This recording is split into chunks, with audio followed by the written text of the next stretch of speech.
Odur kimi Bindeng lo ng ili Piniyan jod labu kali Bonta voleng tik sa pirbi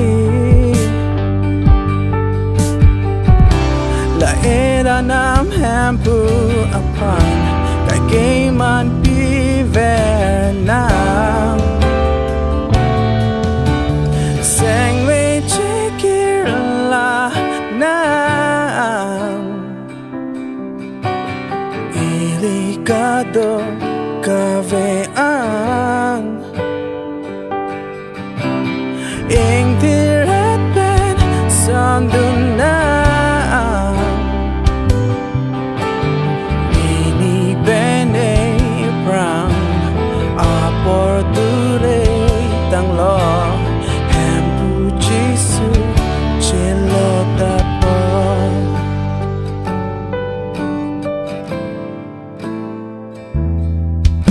Litengin ang damdang ason Loti kimi jejoranang Singwe a boy kidoan pen Jinghon lo nang hempu apan Lapu pete ke jok long le Hempu pu jot ke Seng we chikir la nang Iligado kavean Ing tiret pen samdunan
Jisu chilo dapo